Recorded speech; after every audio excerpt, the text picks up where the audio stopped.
Hoje é o último domingo do mês de aniversário da igreja. Esse mês nós celebramos 59 anos de vida e, pela misericórdia de Deus, a igreja está viva, a igreja permanece, a igreja ainda é atuante, é uma igreja que cresce, é uma igreja que respira. A gente tem visto, infelizmente, muitas igrejas no nosso país, não em nosso país, no país de vocês, mas é meu também agora, morrendo por falta de gente, por falta de obreiros, por falta de pessoas interessadas no Evangelho de Cristo. Mas pela misericórdia dele, a gente tem visto a Igreja da Graça crescer e temos visto isso com alegria. Temos recebido novos membros, temos recebido pessoas de diferentes países, de diferentes lugares, que têm vindo cultuar a Deus conosco. E nos últimos 3 domingos nós fomos abençoados com mensagens temáticas, o que é um pouco diferente do que a gente está acostumado. Nós temos sido acostumados com pregações expositivas, mas os temas dos quais nós falamos esse mês, para vocês lembrarem, foram dar a Deus somente toda a glória, ouvimos sobre comunhão e também ouvimos sobre proclamação do Evangelho. E hoje nós falaremos sobre oração. São 4 temas muito práticos. É claro que a vida cristã e na teologia e na leitura nossa da Bíblia, a gente tem uma série de temas que são muito teóricos e que precisamos de muitas nuances e entender todos os lados, mas quando falamos desses temas, são coisas práticas que devemos aplicar para a nossa vida. A gente tem também insistência de, em toda a mensagem, aplicar aquilo que nós estamos lendo e ouvindo e falando, para que a mensagem não seja simplesmente uma bela palestra onde a gente ouve belas palavras, ou nem tão belas palavras assim, e pronto, vamos para casa e nada muda. É importante que nós saibamos como aplicar aquilo que nós ouvimos. E nesse mês todo nós ouvimos mensagens que são estritamente teóricas, práticas, aquilo que nós devemos aplicar à nossa vida cristã, porque assim, vivendo dessa forma, aplicando esses conceitos e esses preceitos em nossas vidas, ajudaremos a obra do reino de Deus vir à terra. E, como eu disse, o tema de hoje é oração. Para mim não é um tema fácil. Eu confesso que a minha vida de oração não é lá grandes coisas, e eu imagino que alguns irmãos aqui também possam dizer a mesma coisa das suas vidas de oração. A gente hoje vive num mundo onde tem tanta coisa. Tem um telemóvel aqui do meu lado, que não é meu, mas está gravando a mensagem, mas tem o meu telemóvel, tem o meu portátil, tem a televisão, tem cinema, tem tanta coisa que tira a nossa atenção, que rouba a nossa atenção e que rouba o tempo que nós poderíamos empreender. Tantos jogos no telemóvel e também de videogames que roubam o nosso tempo, e eu sei disso por prática. Vira e mexe, eu estou desinstalando algum e instalo novamente, desinstalo, instalo novamente. E essas coisas vão roubando o nosso tempo, que poderia ser empreendido na nossa vida devocional, na nossa leitura da palavra e principalmente na nossa oração. E a gente sabe que o homem é fruto do meio em que ele vive, a gente sabe que o homem é fruto da sua época, mas eu queria deixar para vocês um relato bem antigo, na verdade, que prova que a dificuldade na vida de oração não é algo de hoje. E, na verdade, homens muito importantes na Reforma Protestante também sofreram com isso. Então, eu tenho aqui um relato de Lutero escrevendo uma carta a Philippe Melanchthon, que foi um de seus ajudantes, uma pessoa que foi muito importante na vida de Lutero, para que ele tivesse força e tivesse o empenho na obra dele de levar o Evangelho, daqui na Europa principalmente. E ele diz o seguinte para Melanchthon: "Você me exalta demais. Sua alta opinião de mim me envergonha e me tortura, uma vez que, infelizmente, eu me sento aqui como um tolo endurecido no lazer, oro pouco, não suspiro pela Igreja de Deus. Em suma, devo ser ardente no espírito, mas sou ardente na carne, em luxúria, preguiça e sonolência.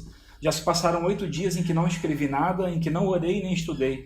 Isso se deve em parte às tentações da carne, em parte porque eu sou torturado por outros fardos." Ou seja, isso aqui é uma carta que foi escrita em 1518, 19 talvez, de um homem que foi extremamente importante para que nós estivéssemos aqui hoje falando do Evangelho na nossa língua e que tinha uma dificuldade tremenda na oração. É claro que também, por outro lado, nós temos histórias como John Wesley, na Inglaterra, que era um homem que, enquanto estudava em Oxford ainda, começou um grande movimento de busca por santidade entre aqueles alunos, que mais tarde se tornou o fundamento da Igreja Metodista. E nós sabemos que Wesley empenhava horas e horas da sua vida em oração. Era comum para ele, era costume dele acordar entre 4 e 5 horas da manhã para orar até as 8 ou 9 horas da manhã, quando começavam as aulas em Oxford.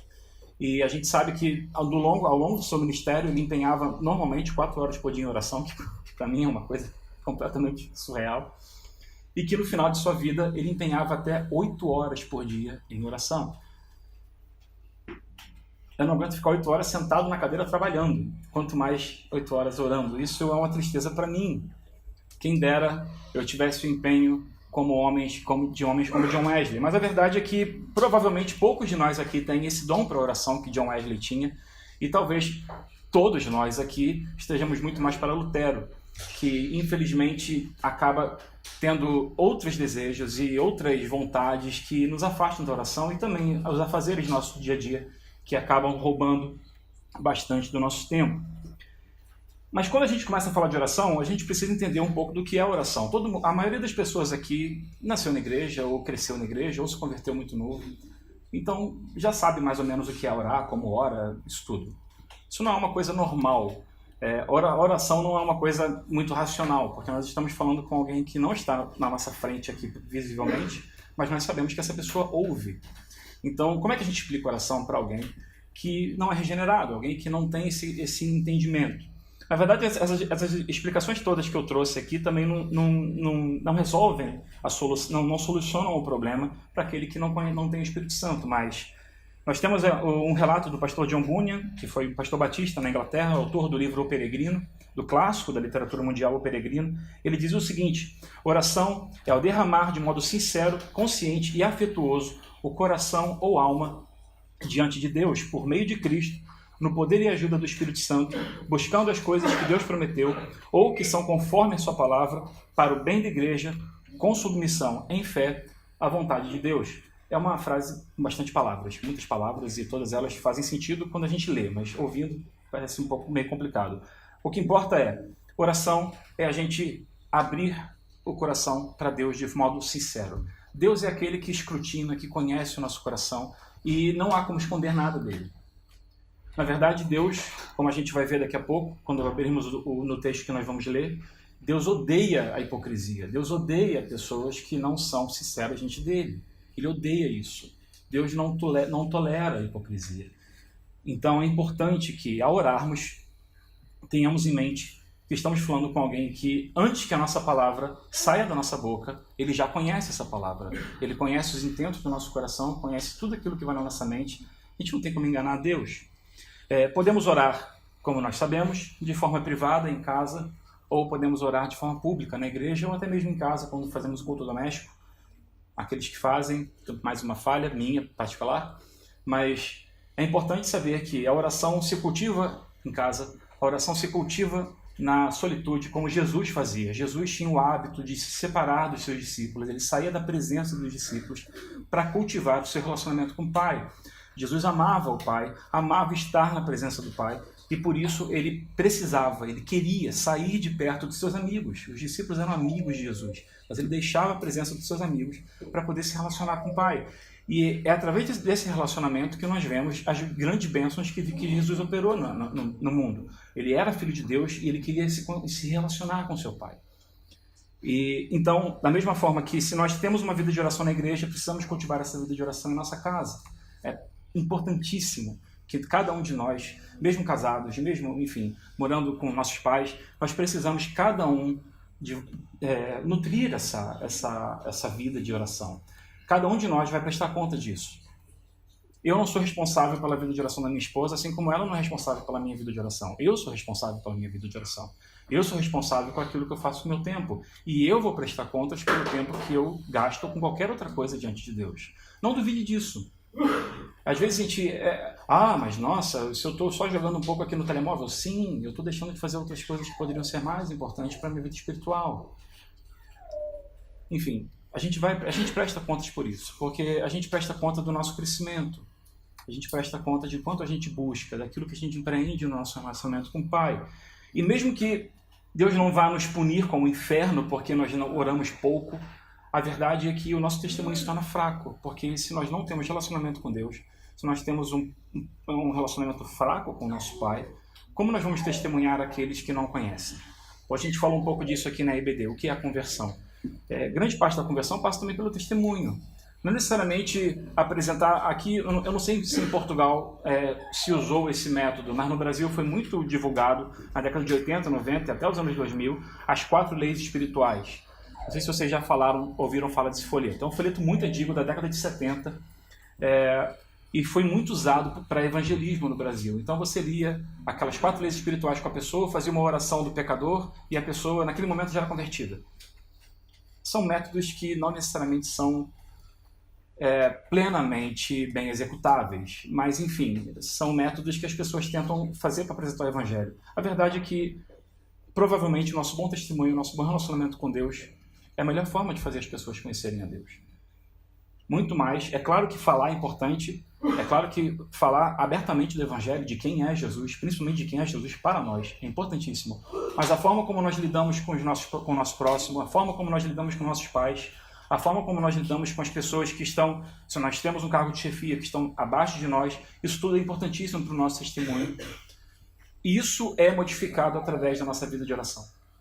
O nosso caráter, eu creio nisso profundamente, o nosso caráter é modificado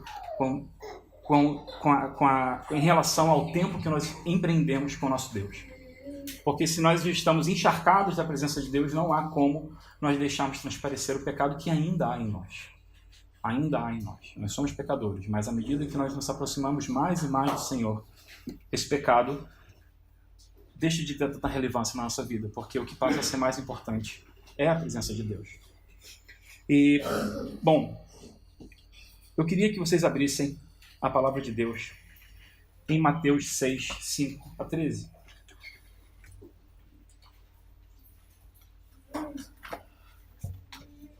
É um texto extremamente conhecido, a oração do Pai Nosso, quando Jesus nos ensina a orar.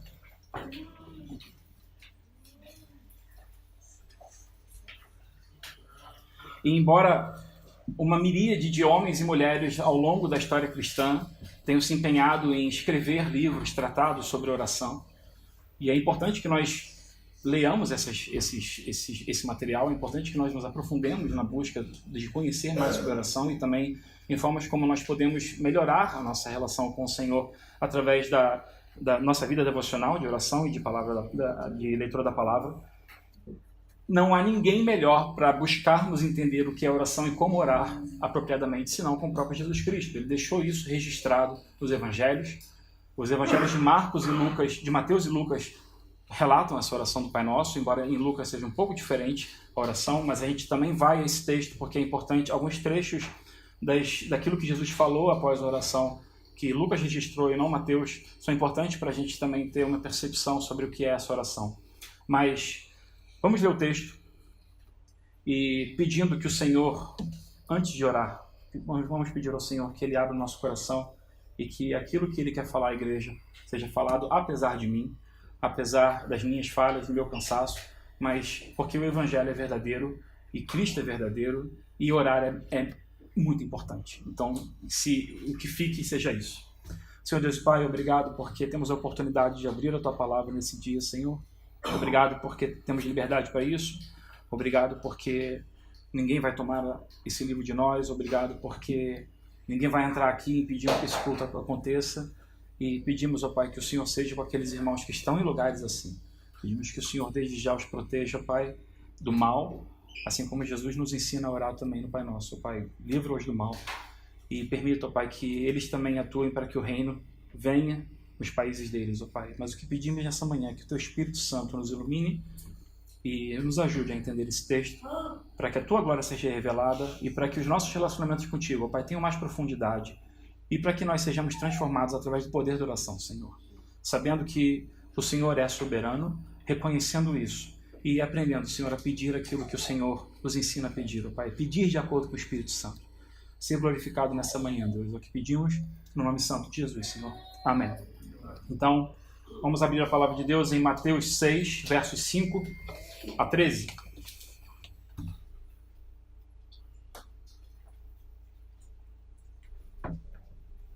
Diz assim a palavra de Deus. Vou ler numa versão português brasileiro. Você fique à vontade para acompanhar na versão que você quiser, ou tiver aí no seu telemóvel ou na Bíblia. E quando orardes, Não sereis como os hipócritas, porque gostam de orar em pé nas sinagogas e nos cantos das praças para serem vistos dos homens. Em verdade vos digo que já receberam a recompensa. Tu, porém, quando orares, entra no teu quarto e, fechada a porta, orarás a teu pai, que está em secreto. E teu pai, que vem em secreto, te recompensará. E orando não useis de vãs repetições, como gentios, porque presumem que pelo muito falar serão ouvidos. Não vos assemelhais, pois, a eles, porque Deus, vosso Pai, sabe o de que tendes necessidade, antes que lhe o peçais. Portanto, vós orareis assim. Pai nosso que estás nos céus, santificado seja o teu nome. Venha o teu reino, faça-se a tua vontade, assim na terra como no céu. O pão nosso de cada dia dá-nos hoje, e perdoa-nos as nossas dívidas, assim como nós temos perdoado aos nossos devedores. E não nos deixes cair em tentação, mas livrai-nos do mal, pois teu é o reino, o poder e a glória para sempre. Amém? Como é comum que eu faço, é algo que eu faço normalmente, a gente vai voltar ao início do texto e vamos versículo por versículo, tentando entender o que Jesus está querendo dizer com essas palavras, desde esse preâmbulo, desde essa introdução sobre a oração, até a oração em si. Vamos lá. E quando orardes, não sereis como os hipócritas, porque gostam de orar em pé nas sinagogas e nos cantos das praças para serem vistos dos homens. Na verdade, vos digo que eles já receberam a recompensa. Jesus está falando de um ato externo de religião. Jesus está falando de uma demonstração teatral de religião. O termo hipocrisia vem do grego e era usado no grego para o teatro e significava um ator que usava máscara. O termo hipócrita fala de alguém que veste uma máscara para atuar. Jesus está condenando esse tipo de gente. Jesus não está condenando a oração pública. Jesus não está condenando aquelas pessoas que durante o culto se levantam porque são pedidos ou porque têm vontade, são direcionados pelo Espírito para tal, para proclamarem e fazerem orações. Ele não está condenando isso em hipótese alguma.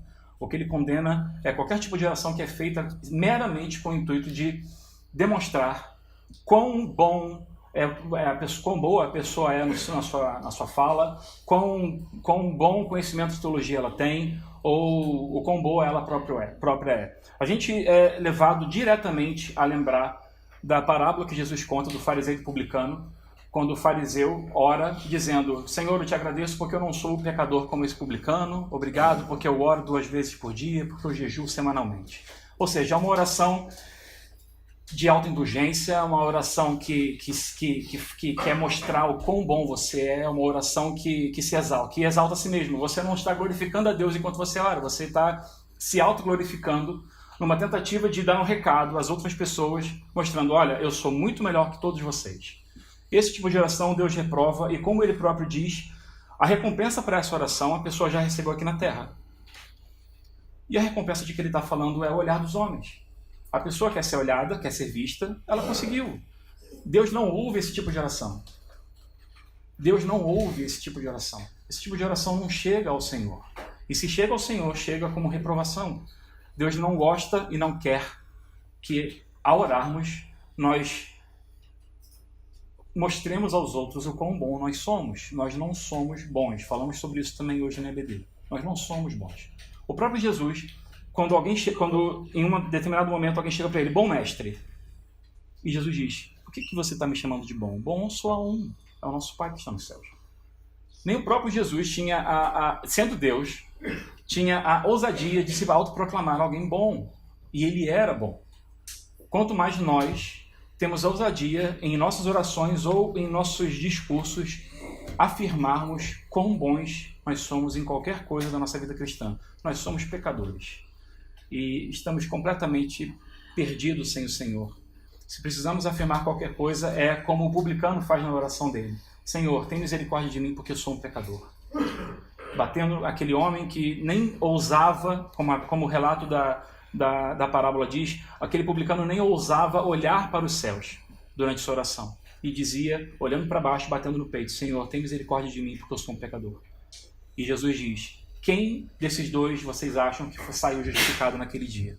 E foi o publicano, não foi o fariseu. Deus ama a sinceridade.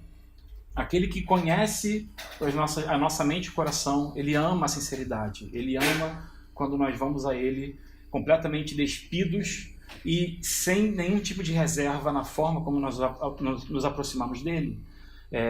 A oração não deve ser, em hipótese alguma, algo premeditado, algo, como eu vou dizer, roteirizado. Não existe um roteiro para a oração. E mesmo essa oração que Jesus diz, Jesus não quer que nós a oremos repetidamente, todo dia. É uma forma de orar. O que ele quer é, olha, isso aqui é um esqueleto de uma boa oração, porque eu sou bom e eu estou dizendo essa oração para vocês, então sigam esse esqueleto, é o que Jesus diz. Mas ao mesmo tempo nós também podemos orar o Pai Nosso. O Pai Nosso é uma oração belíssima e emocionante, porque tudo aquilo que ela pede vai diretamente de acordo com a vontade de Deus.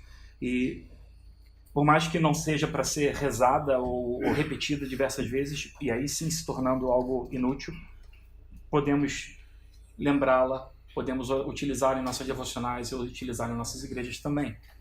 Versículo 6. Tu, porém, quando orares, entra no teu quarto e, fechada a porta, orarás a teu Pai que está em secreto, e teu Pai que vem em secreto te recompensará.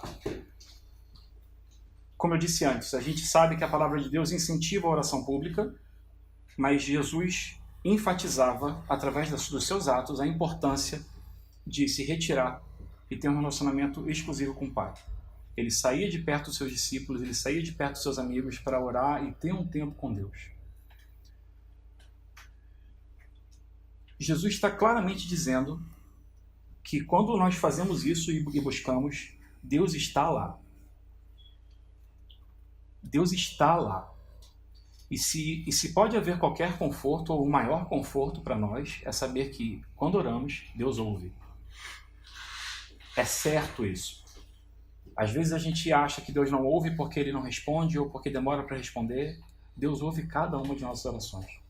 Desde que oremos de acordo com a palavra dEle. Oremos de acordo com a vontade dEle. E oremos para que a glória dEle seja revelada. Às vezes a gente ora por anos e anos por algo que nós nem sabemos se é da vontade de Deus para nossas vidas, porque nós já assumimos na nossa oração que aquilo é importante. Nós já assumimos que é isso que Deus quer para mim. E nem perguntamos para Deus, Deus, é isso que o Senhor quer de mim? Senhor, é essa mudança de emprego, é essa mudança de cidade, enfim, não é só esse tipo de mudança, mas qualquer coisa que nós julguemos, nós próprios julguemos como muito importante para nós já assumimos que por aquilo ser importante ou porque aquilo vai trazer uma grande mudança para a nossa vida é o que Deus quer para nós. Não necessariamente essa é a realidade. E a gente ora e ora por isso, e a gente vai tratar um pouco mais disso daqui a pouco, mas a realidade é, quando oramos, Deus ouve. Deus ouve e Ele vai atender na medida da graça dEle, na medida da misericórdia dEle e na medida da vontade dEle, não da nossa. Mas se há um grande incentivo que Jesus quer dizer para nós aqui nesse versículo é que quando nós buscamos a Deus em solitude, quando nós buscamos a Deus de coração, quando nós buscamos a Deus sinceramente, Ele está lá. Nós não estamos orando para o nada, não é uma oração vazia, não é um momento desperdiçado, nada disso. É algo válido, é uma construção de um relacionamento com Deus. É saber que Deus está presente ao nosso lado enquanto oramos. Se isso não nos anima para orar, eu não sei mais o que vai nos animar a orar. Deus está lá, Deus ouve e Ele recompensa de acordo com a própria vontade dEle, com a própria bondade dEle. Versículo 7. E orando não useis de vãs repetições como os gentios, porque presumem que pelo seu muito falar serão ouvidos. Quando ele fala de vãs repetições aqui, o problema não são as repetições, o problema são as vãs repetições. E eu quero trazer aqui agora o relato de Lucas 11. Você não precisa abrir, eu estou com o texto aqui, eu vou ler para vocês. Lucas 11 é onde a oração do Pai Nosso também aparece. Ela aparece de forma diferente da de Mateus. A forma que ela aparece em Mateus é mais completa, entre aspas. Mas há dois trechos após a oração do Pai Nosso em Lucas 11 que são muito importantes para a gente entender todo o contexto da oração e tudo aquilo que Jesus quer dizer. A respeito das vãs repetições, Jesus diz o seguinte em Lucas 11, 5 a 8. Então lhes disse, ele propôs uma parábola a eles. Suponham que um amigo de vocês tenha um amigo e que recorra a ele à meia-noite e diga, amigo, empreste-me 3 pães, porque um amigo meu chegou de viagem, tem muito amigo nessa frase. Ou seja, você tem um amigo e você vai a esse amigo porque um outro amigo chegou na sua casa tarde da noite. Ou seja, é muita gente íntima. Tem muita intimidade, intimidade no bom sentido, intimidade de amizade verdadeira. Você está indo na casa de um amigo seu no meio da noite para buscar pão, porque um outro amigo seu chegou no meio da noite na sua casa. E o que estiver dentro da casa responda: não me incomode, a porta já está fechada e meus filhos estão deitados comigo, não posso me levantar e lhe dar o que me pede. Aqui tem um contexto interessante da cultura judaica daquela época. A maioria das casas era de um cômodo só, então o pai e os filhos todos dormiam no mesmo cômodo. Então, para uma pessoa levantar e acender a luz, queria dizer que todo mundo ia acordar. Então, assim, era um transtorno alguém chegar no meio da noite e pedir para que alguém abrisse a porta. Olha, eu vou ter que acender uma lamparina, um candeeiro, e eu vou ter que acordar todo mundo para te atender. Jesus então termina: eu lhes digo, embora ele não se levante para dar-lhe o pão por ser seu amigo, por causa da importunação se levantará e lhe dará tudo o que precisar. Jesus está dizendo isso no contexto do Pai Nosso. E ele fala isso do amigo importuno. Nós somos esse amigo importuno de Deus. Orar repetidamente, não repetidamente como uma catarse, mas orar dias, semanas, meses, às vezes anos, porque algo que é importante para você aconteça. Deus recompensa esse tipo de oração e ele não se incomoda com esse tipo de oração. Deus não é incomodado com isso. Isso para Deus não é vã repetição. A vã repetição, às vezes, pode ser muito mais aquela oração banal que eu vou falar de mim, que eu faço na hora do almoço: Senhor, abençoa essa comida, abençoa esse dia, em nome de Jesus, amém. Isso provavelmente é muito mais vã repetição para Deus do que uma oração do que a oração de alguém que durante anos ora para a conversão de um parente, ou que durante anos ora para que uma doença seja curada, ou que durante anos ora para que Deus transforme a situação da sua cidade ou do seu bairro, ou qualquer coisa que seja grande demais. Esse é o amigo importuno. Essa é a oração que faz Deus se levantar no meio da noite e atender o amigo importuno, porque, olha, você já está, estou aqui por aqui com você e eu vou ter que atender você. Não é eu vou ter que atender, vocês entendem, eu estou falando com termos muito carnais, muito humanos. O que Jesus está dizendo é, não, Deus não se incomoda com importunação. Nós nos incomodamos porque nós somos falhos e ninguém quer ser acordado meia-noite porque alguém está pedindo pão. Embora até os horários tenham mudado tanto que meia-noite deve estar todo mundo acordado, então se alguém ligar meia-noite pedindo alguma coisa, é muito tranquilo de atender. Mas naquela época, certamente meia-noite as pessoas já estavam dormindo há um bom tempo. Deus não se importa com isso. Deus não se importa nem um pouco com isso. É importante, na verdade, que saibamos que se há alguém para quem nós podemos pedir essas coisas, aquilo que nós... são as causas impossíveis, né? Existe um santo das causas impossíveis. Na verdade, o santíssimo das causas impossíveis é o próprio Senhor dos Exércitos. Ele é o Deus que atua em todas as causas, as possíveis e as impossíveis também. Até porque, de acordo com Jesus, não há impossível para Deus. Ele não se importuna que nós oremos repetidamente em relação a algum assunto que para a gente é importante e nos é muito caro. Versículo 8. Não vos assemelheis, pois, a eles, porque Deus, vosso Pai, sabe do que tem de necessidade antes que lhe o peçais. Jesus, em hipótese alguma, está incentivando você a não orar. Isso é óbvio, é só ler o texto. Se Jesus vai ensinar a gente a orar, ele não está dizendo que, olha, se Deus sabe que você precisa, você não precisa pedir. Nós, quando temos filhos, a gente sabe do que nosso filho precisa. Mas mesmo assim ele vem e pede alguma coisa pra gente, a gente sabe que ele precisa daquilo, a gente vai lá e atende, mesmo sabendo que todo o processo é sabido de todos. Deus conhece o nosso coração, Deus conhece as nossas necessidades, Deus conhece as nossas intenções. E ainda assim ele pede que nós levemos tudo a ele em oração. Ainda assim nós somos incentivados a buscar ao Senhor em oração. Eu me lembro muito, quando eu estava terminando o colégio, indo fazer faculdade, nós lá no Brasil, sou brasileiro, não sei se perceberam, não sei se ficou claro, nós morávamos no Rio de Janeiro, eu sou natural do Rio de Janeiro, e durante um tempo nós moramos no estado de São Paulo. Meu pai foi transferido do trabalho e fomos morar todos em São Paulo. Durante um tempo ele ia 2 vezes por semana a São Paulo, tipo ia segunda, voltava na terça, ia na quinta e voltava na sexta. Para minha mãe não aguentou aquilo e ninguém casou para ficar separado tanto tempo assim. Então ela falou, vamos todos para São Paulo porque é o melhor para a família. e fomos para São Paulo. Na época do vestibular, eu não queria fazer vestibular em São Paulo, eu queria fazer vestibular no Rio de Janeiro, porque a minha igreja era no Rio, meus amigos estavam no Rio, assim, eu não tinha ainda muita ligação com aquele novo estado, aquela nova região. E eu me lembro que sempre que eu queria conversar alguma coisa específica com meus pais, eu não conversava em casa. Eu falava, vamos tomar um café, e a gente ia para um café perto do nosso apartamento e a gente sentava e conversava. Não tinha nada de diferente em relação a conversar em casa.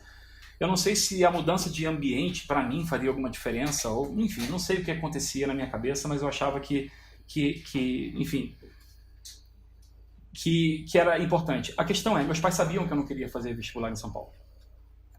Eles já sabiam, e eles queriam que eu chegasse para eles e falasse sobre isso. Eles sabiam que era uma coisa que estava me incomodando profundamente, e eles já estavam esperando que eu viesse falar sobre isso com eles. E aquela conversa foi muito boa, porque foi o início da separação da família, né? Embora ainda não tivesse conhecido Eline, a gente não tivesse casado ainda, mas foi aquele início de, olha, é o início da vida adulta, você está saindo da sua casa, você vai começar a fazer suas próprias escolhas. Eles sabiam que isso ia chegar de alguma forma, embora eu não tenha feito vestibular. Eu fiz vestibular no Rio, não passei, porque, enfim, a gente precisa estudar para passar no vestibular, não sei se vocês sabem disso também. E me faltou só essa parte. Mas o que importa é, a gente teve essa conversa, eles sabiam que eu já queria conversar com eles, e mesmo assim a conversa foi extremamente importante.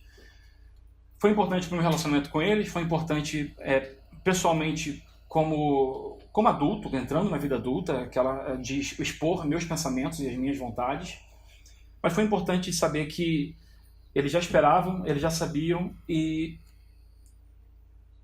que foi tudo bem. Eu acho que com Deus é mais ou menos isso. Ele sabe o que a gente precisa, mas Ele quer ter esse tempo com a gente também. Perceba, Deus, daqui a pouco a gente vai falar sobre isso. A primeira frase do Pai Nosso é Pai Nosso. Por isso que a gente chama de oração do Pai Nosso.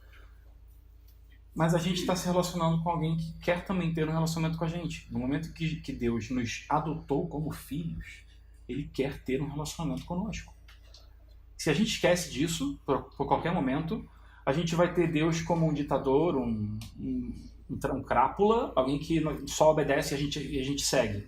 Não, Deus é Pai. A paternidade exige muita coisa, inclusive que o pai busque também ter um relacionamento com seu filho.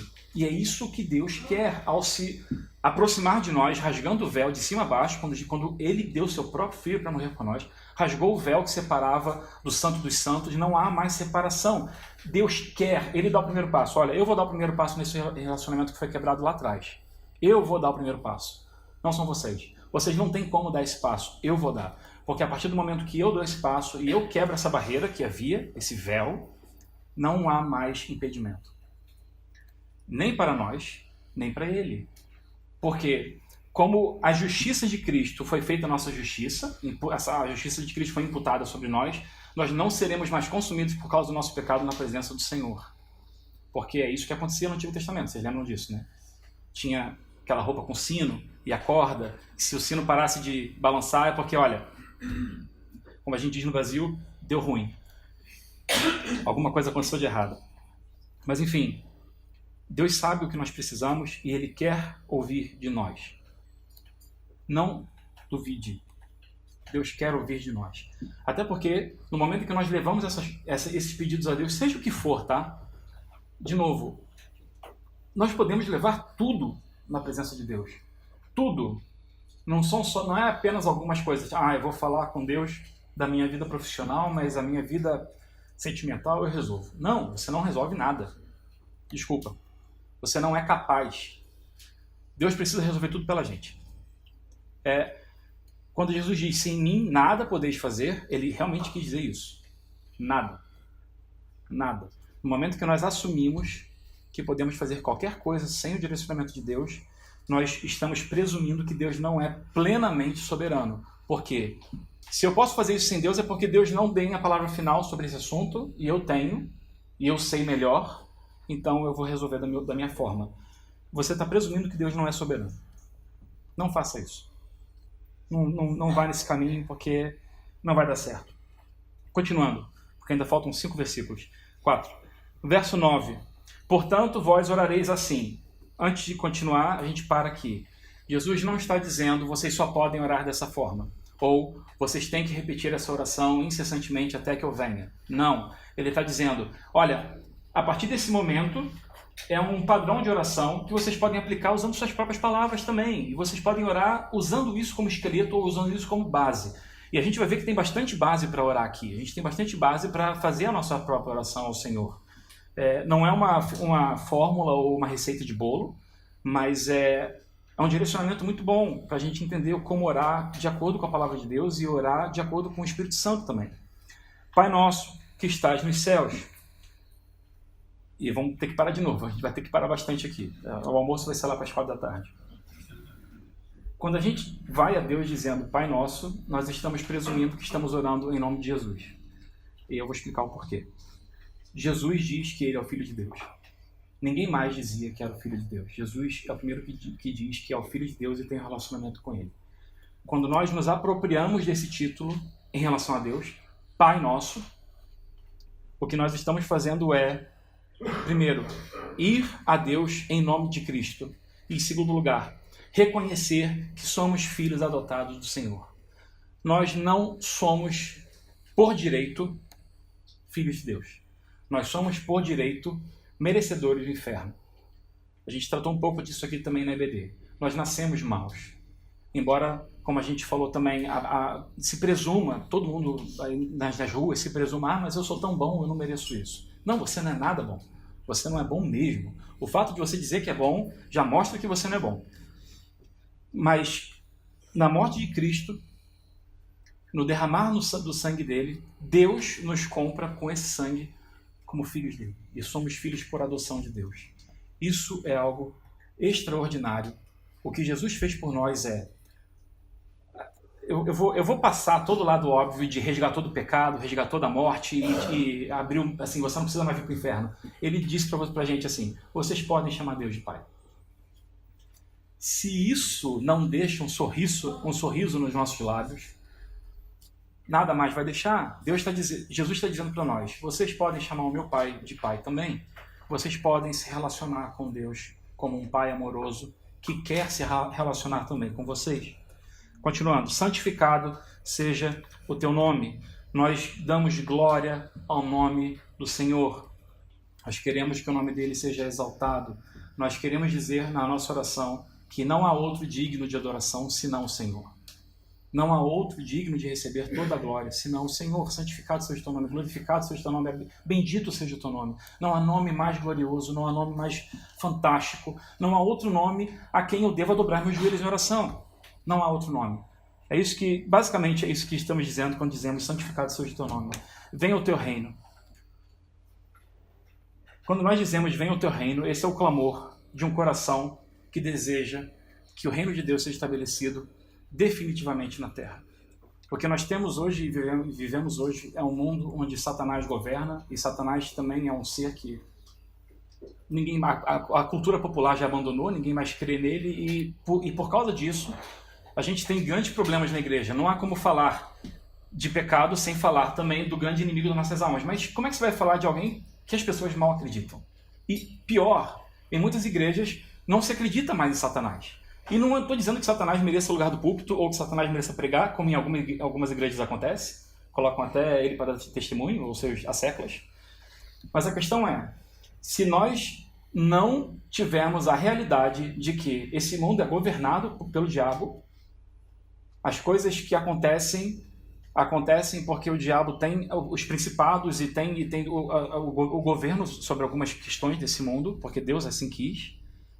Não há por que dizer venha o teu reino. Dizer venha o teu reino quer dizer que você não aguenta mais guerras, você não aguenta mais violência, você não aguenta mais discriminação, você não aguenta mais nada daquilo que é ruim. Você anseia pela justiça plena que flui do trono do Senhor. E se flui do trono dele é porque ele tem um reino e nós queremos que esse reino seja manifestado definitivamente na terra. Por isso dizemos, Senhor, venha o teu reino.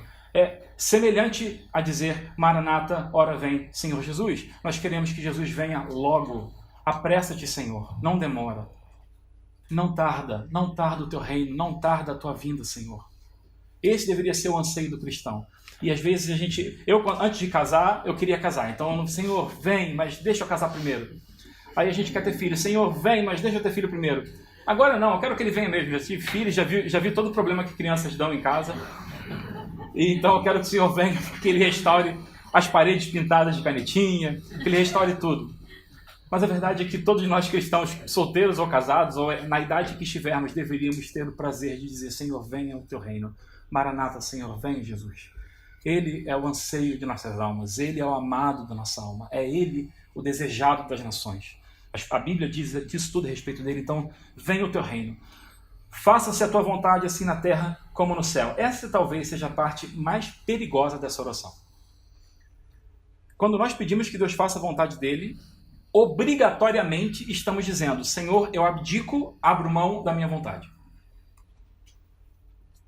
E é aí que talvez eu não me incluo nisso, nem todos nós estejamos preparados para isso. Senhor, abdico da minha vontade, abdico dos meus desejos, abdico de tudo aquilo que eu tenho por precioso, porque eu quero ver a tua vontade ser manifestada na minha vida e no mundo.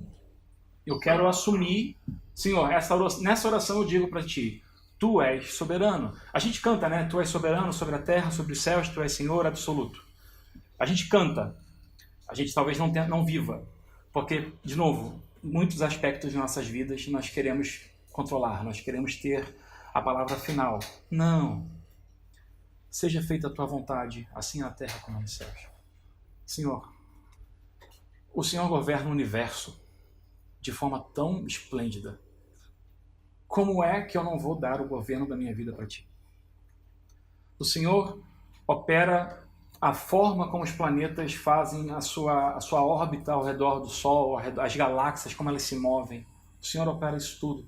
E eu não vou dar a ti o controle da minha vida financeira?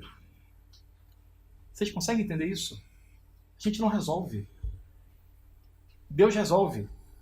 E outra, aquele que criou o universo tem todo o interesse do mundo em controlar a sua vida. Principalmente sua vida financeira, que seja vida amorosa, sua vida acadêmica, não importa. Deus quer, Ele quer participar da sua vida. E quando dizemos: Senhor, tu tens o controle, a gente vai ver de uma forma talvez mais perigosa, porque a gente vai estar submetido à vontade de Deus, e aí Ele faz da gente o que Ele quer. E de novo, não como alguém que joga xadrez, mas alguém que opera para a glória dEle. E quando Ele opera para a glória dEle, é certamente o melhor para a nossa vida. Deus tem em vista a glória dEle, Ele tem em vista a magnificação do nome dEle. Se nós deixamos que a nossa vida seja controlada e operada pelo Senhor, Ele vai operar para a glória dEle, porque é o maior prazer dEle ver o nome dEle ser exaltado.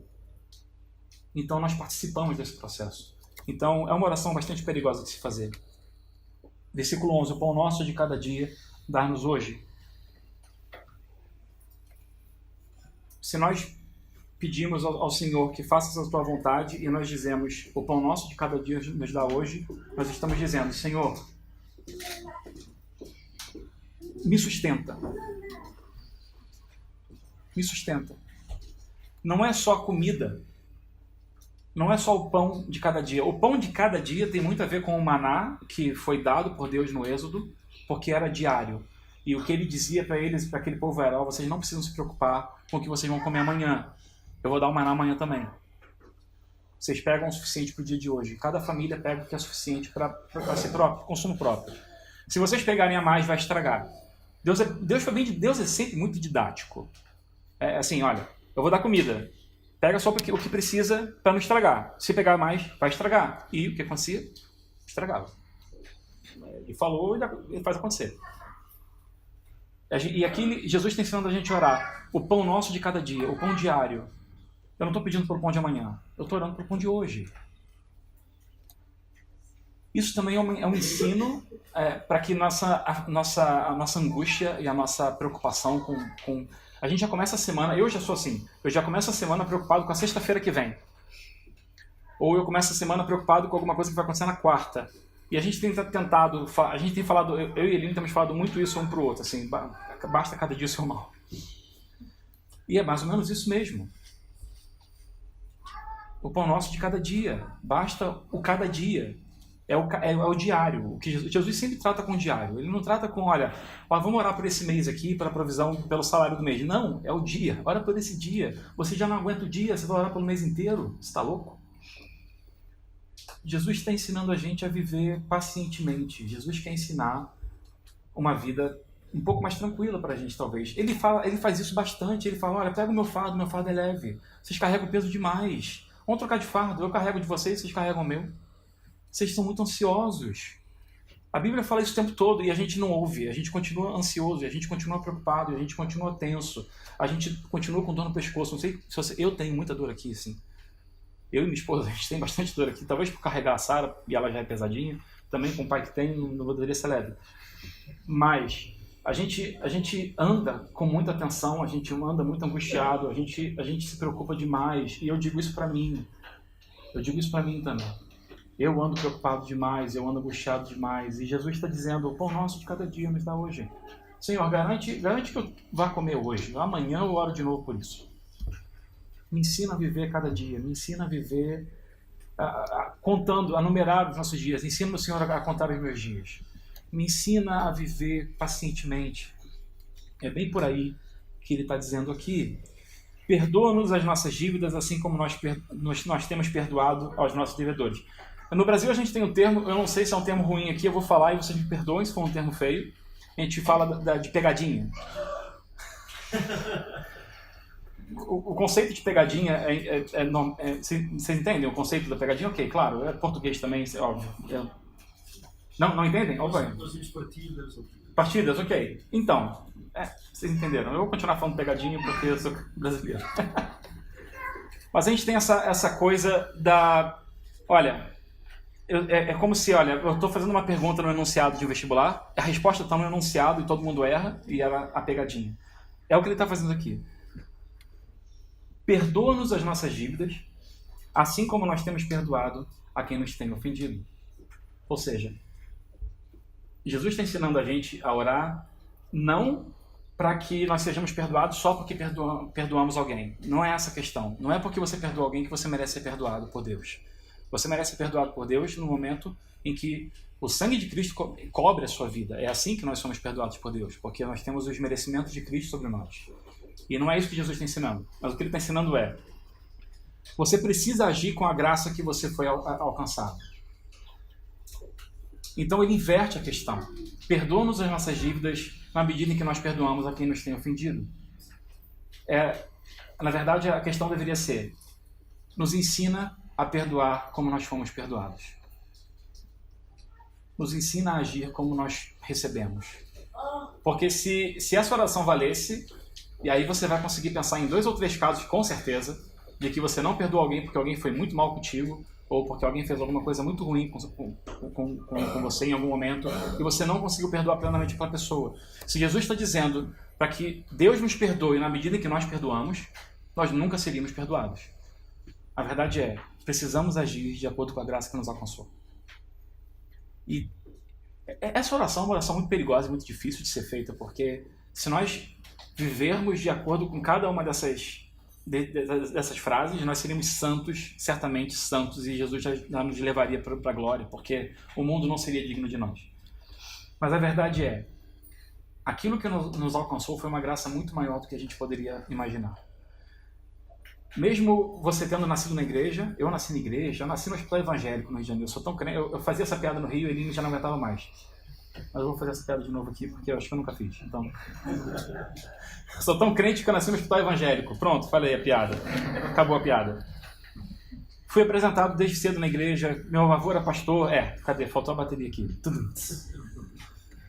E talvez você tenha essa mesma vivência, você tenha essa mesma experiência, mas a verdade é, Jesus te perdoou porque você simplesmente nasceu como pecador. E você era carente do perdão de Deus. Eu vejo isso claramente na minha filha. E a gente falou isso de manhã também, como a gente vê que crianças já são pecadoras. E são mesmo. Fato. True story. Crianças são pecadoras e, da mesma medida que elas precisam ser corrigidas e perdoadas por nós, por muitas coisas que elas fazem, e perdoar é uma coisa muito difícil. Principalmente quando ela pinta a parede com canetinha e não tem como limpar. O YouTube não ensina como limpar a canetinha da parede. A gente precisa perdoar na medida em que fomos perdoados. Grande perdão chegou a nós. A gente pode não ter sido assassino, fornicador, nada disso. A gente pode ter vivido uma vida muito burguesa, entre aspas, muito bonitinha, muito linda, muito limpa. Ainda assim, nós éramos pecadores e carecíamos do perdão do Senhor, e Ele nos alcançou com a misericórdia dele. Da mesma forma, precisamos agir com misericórdia para aqueles que erram conosco. Precisamos não esperar reparação. Alguém fez mal para si? Ok. É isso aí. Jesus fala isso em outro momento. Vocês ouviram como foi dito, olho por olho, dente por dente, mas agora eu vos digo. Se alguém fizer mal, se alguém bater na sua face direita, oferece também a esquerda. Ou seja, não repara.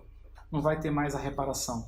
Não é uma questão de violência, ou quando alguém matou minha família, eu não vou processar a pessoa. Não é essa a questão, tá? Assim, são questões bem diferentes, pelo amor de Deus, entendam. Mas alguém pegou dinheiro comigo e não devolveu. Talvez eu precise perdoar isso. E são essas coisas mais difíceis. As menores são as coisas mais complicadas. Enfim, o que Jesus está dizendo é: vocês foram perdoados com grande perdão, grande graça alcançou vocês. Ajam dessa forma entre vós. Porque quando você repara na oração do Pai Nosso, você tem 6 frases, né? Você tem 6 pedidos, assim, por assim dizer. 3 são relacionados a Deus e 3 são relacionados ao homem. Existe um outro padrão desse também na Bíblia, são os 10 mandamentos. Os 10 mandamentos são 5 relacionados aos nossos deveres com Deus, 5 são relacionados com nossos deveres com os homens. Deus não separa as coisas, Ele coloca tudo no mesmo saco, como a gente diz no Brasil. Ele coloca tudo junto. Você vai ter que se relacionar com Deus e você vai se relacionar com os homens. Ele não espera que nós não tenhamos uma vida em comunidade. Jesus não espera isso. Então o que ele quer, olha, eu vou ensinar vocês a orarem de forma que Deus seja glorificado e que as relações entre vocês melhorem. Eu quero que vocês sejam melhores uns com os outros também. Eu quero que vocês sejam bons uns com os outros. Que vocês tratem com bondade uns aos outros. Versículo 13, finalmente. E não nos deixe cair em tentação, mas livra-nos do mal. Tem uma outra oração de Jesus muito semelhante a essa. Quando Jesus ora pela igreja, ele ora assim, lá no jardim. Ele diz: não os tires do mundo, mas livra-os do mal. E aqui ele está dizendo: não os deixe cair em tentação, mas livra-os do mal. E Jesus, em hipótese alguma, está dizendo: olha, eles serão pessoas inatingíveis. São super-homens. Nenhuma criptonita vai conseguir corromper o coração dessas pessoas. Não. O que ele está dizendo é: olha, vocês estão vivendo no mundo, o mundo é mau, vocês vão sofrer com isso também. No sentido em que há tentações, há problemas, vocês vão passar por tudo isso. Mas ele pediu 2 vezes para que Deus nos livrasse do mal. E é muito comum que nós pensemos assim: Deus nos livra do mal. E para mim é mais fácil ainda, porque eu vim do Rio de Janeiro e é um lugar, ultimamente tem andado muito perigoso. Então quando eu penso, livra-me do mal, é claro que Jesus está pedindo para que Deus não deixe que eu leve um tiro. Não. Você também é mau. Livra-me de fazer mal. Livra-me do mal que eu posso cometer. É claro que há o mal dos outros e há o mal do mundo, há o mal de Satanás, há esse mal que Deus também quer que Jesus quer que Deus nos livre dele. Mas há o mal que nós, como pessoas mais, cometemos. Há o mal que nós cometemos uns contra os outros, há o pecado que nós cometemos contra o nosso irmão. Senhor, livra-me desse mal. Livra-me de ser alguém que comete o mal contra outra pessoa. Livra-me de ser o operador do mal na vida de alguma pessoa, mesmo sendo cristão. Não duvide, isso acontece. E há uma geração inteira de, abre aspas, fecha aspas, desigrejados, que sofreram muito com o mal operado por líderes e pessoas dentro de igrejas. E por isso não querem mais ter relacionamento nenhum com a igreja. Só que você não tem como ter um relacionamento com Deus sem ter um relacionamento com a igreja. Não tem como. Jesus não quer isso. Jesus não quer que ninguém se relacione com ele sem ter um relacionamento com a noiva dele. Porque nós somos essa noiva. Nós fazemos parte dessa noiva.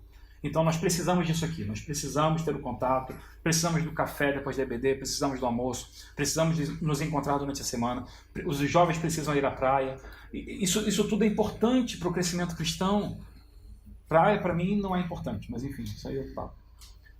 É importante que nós tenhamos isso. É importante que nós tenhamos isso porque quando vivemos a vida um do outro, a propensão a operarmos o mal na vida de alguém é menor. Vocês conseguem entender isso? Porque a sua vida está entrelaçada com a vida do outro, em amor, em comunhão. Você se preocupa com o outro, você não quer que o mal aconteça ao outro. Quando você não tem relacionamento com alguém, você não se importa. Não se importar com alguém talvez seja o pior descaso que alguém pode ter pela criação de Deus. Não me importo. Não me importo com o mendigo na rua. Não me importo com... Enfim, não me importo com pessoas que passam grande dificuldade porque...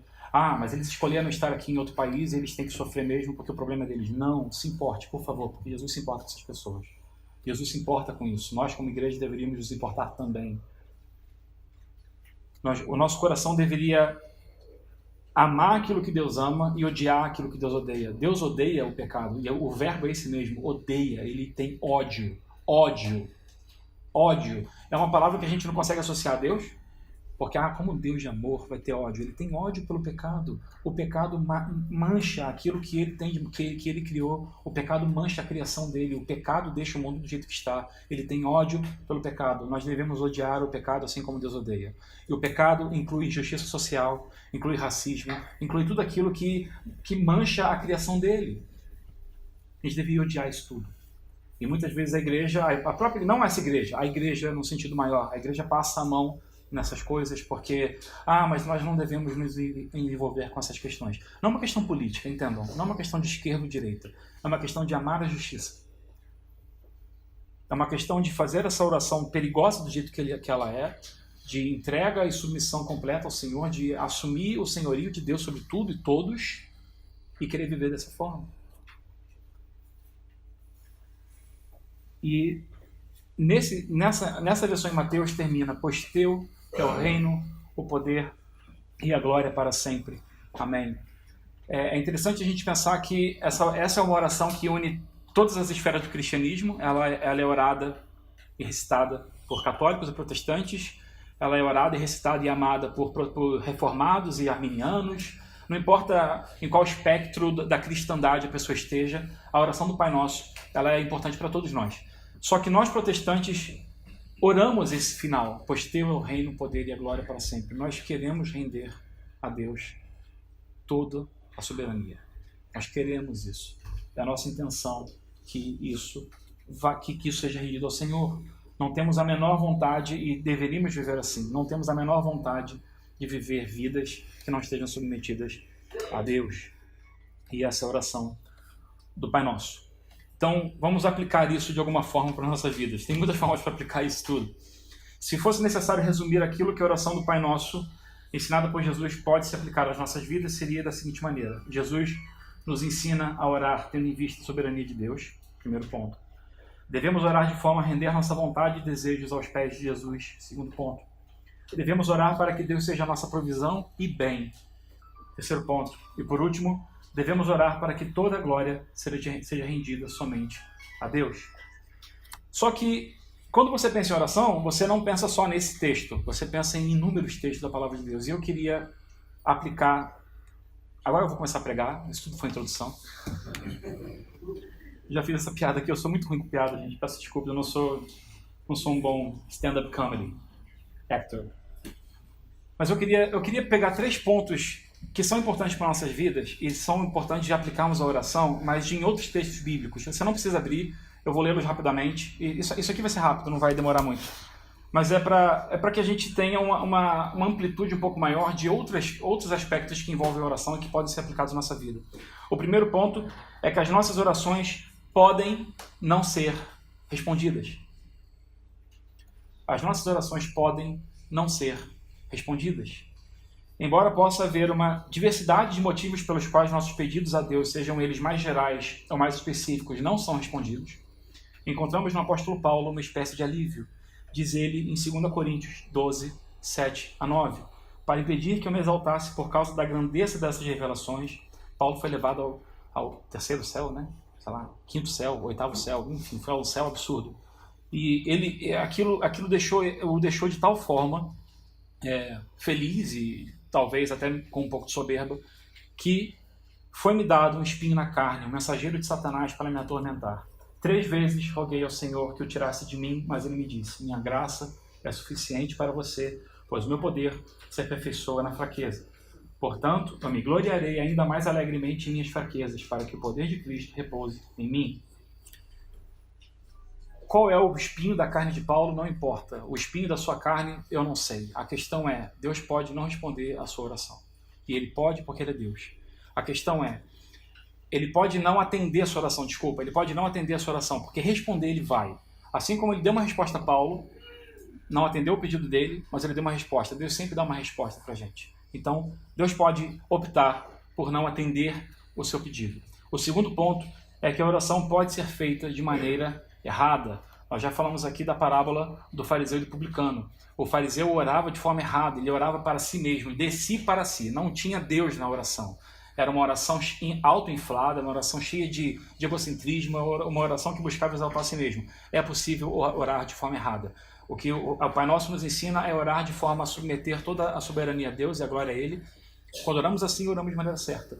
Quando oramos para mostrar aos outros o quão bons nós somos em algum ponto, teologia, ou enfim, na prédica da palavra, ou como eu uso bem o português, a gente está orando de forma errada. E Deus não ouve essa oração. E o último ponto, e talvez o mais importante, é que somos incentivados a derramar-nos na presença de Deus em oração. Um dos relatos bíblicos mais comoventes a respeito da oração está em 1 Samuel 1, 10 a 15. Levantou-se Ana e com amargura de alma orou ao Senhor e chorou abundantemente. E fez um voto dizendo: Senhor dos exércitos, se benignamente atentares para a aflição da tua serva, e de mim te lembrares, e da tua serva te não esqueceres, e lhe deres um filho varão, ao Senhor o darei por todos os dias da sua vida, e sobre a sua cabeça não passará navalha. Demorando-se ela no orar perante o Senhor, passou Eli a observar-lhe o movimento dos lábios. Porquanto Ana só no coração falava, seus lábios se moviam, porém não se lhe ouvia voz nenhuma. Por isso Eli a teve por embriagada, e lhe disse: Até quando estarás tu embriagada? Aparta de ti esse vinho. Porém Ana respondeu: Não, Senhor meu. Eu sou mulher atribulada de espírito, não bebi nem vinho nem bebida forte, porém venho derramando a minha alma na presença do Senhor. Deus nos dá completa liberdade para estarmos na presença dele em oração e para derramarmos os nossos sentimentos. Ana chorava copiosamente, porque a história do porquê Ana chorava é fantástica e é muito linda. Assim, é triste, mas é muito linda de forma como Deus operou aquilo. Leia, por favor, 1 Samuel 1. Mas o que Deus quer é que nós nos derramemos diante dele. Ou seja, não há um roteiro, há um padrão, mas não há um roteiro de como orar. Derrame-se na presença do Senhor, sabendo que ele pode não responder e sabendo que é ele que governa todas as coisas no universo, inclusive os nossos desejos. Se nós tentarmos aplicar essas questões à nossa vida, não é uma garantia de que tudo vai melhorar, não é uma garantia que os nossos problemas vão se resolver, mas é uma garantia de que nós teremos um relacionamento mais profundo com Deus. E talvez esse devesse ser o nosso alvo. Temos um relacionamento profundo com Deus. Quando a gente lê a oração do Pai Nosso, nós vemos que, olha, estou fechando a Bíblia, então está acabando. Quando a gente lê a oração do Pai Nosso, a gente vê que ela passa também por venha o teu reino. E vir o teu reino quer dizer que a igreja tem uma parte nisso, porque nós também somos aqueles que propagam o reino do Senhor. Então isso passa por evangelismo, isso passa por mudança, isso passa por transformação de bairro, de cidade, de país. Então, se nós como Igreja da Graça queremos ser agentes dessa vinda do reino de Deus ao mundo, e nós queremos ser efetivamente transformadores do bairro da Graça, de Lisboa e de Portugal, em última instância, e talvez da Europa, quem sabe, precisamos desenvolver individualmente e congregacionalmente, coletivamente, uma vida de oração. É importantíssimo que nós apliquemos isso. Como eu disse, não é algo simplesmente teórico, é prático. Orar é dobrar os joelhos e orar ao Senhor. Que nós apliquemos isso e que nós vejamos esses resultados de transformação nos lugares onde nós estamos. E que nós tenhamos mais conforto no nosso coração, sabendo que Deus nos ouve e Ele atende de acordo com a vontade dEle, porque Ele é soberano e porque a vontade dEle é melhor para todos nós. Amém? Vamos orar? Senhor Deus, obrigado porque a Tua palavra é verdadeira, obrigado porque lemos a Tua palavra e obrigado porque o Senhor fala através dela. Senhor, Jesus nos ensinou a orar a Ti de uma forma que glorifica o Teu nome e que coloca a nossa vontade debaixo da Tua vontade e que também busca, Senhor, as coisas que o Senhor busca, Senhor. Então, nos ensina a amar a justiça, Pai. Nos ensina a amar a Tua presença. Nos ensina a amar aquilo que Tu amas e odiar aquilo que Tu odeias, ó Pai. Nos ensina a ter mais compaixão. Nos ensina a ter mais zelo por Ti, Senhor. Nos ensina a ter mais amor. Nos ensina a termos mais graça, Senhor, para com aqueles que não conhecem a Ti ainda. Nos ajuda a ter um testemunho mais coerente contigo, ó Pai. Nos ajuda a sermos melhores propagadores da Tua palavra. Nos ensina a sermos melhores agentes da Tua palavra, Senhor. Ser glorificado, Pai. Ajuda-nos, ó Deus, na tarefa de viver contigo a cada dia, Senhor, porque nós nos desviamos por qualquer acender da tela do nosso telemóvel, Senhor. Qualquer notificação de qualquer rede social, a gente já perde o foco, ó Pai. Nos ajuda nisso, Senhor. Nos ajuda a termos mais amor por Ti e querermos passar mais tempo contigo, Senhor. Se exaltado, Deus, e que o Teu reino venha, Pai, e que o Teu Filho volte logo, Senhor. Levar-nos a Ti e para que possamos todos, Senhor, viver contigo para sempre, Pai. Esse deve ser o nosso anseio, esse é o meu anseio, Senhor. Obrigado, Senhor, pela família que temos aqui e permita, Deus, que essa igreja seja de fato farol para esse bairro, para Lisboa também, Senhor. Que sejamos agentes de transformação nesse lugar. É o que pedimos nas Tuas misericórdias, ó Pai, não porque nós mereçamos qualquer coisa, mas porque o Senhor é bom. No nome de Jesus, Senhor. Amém.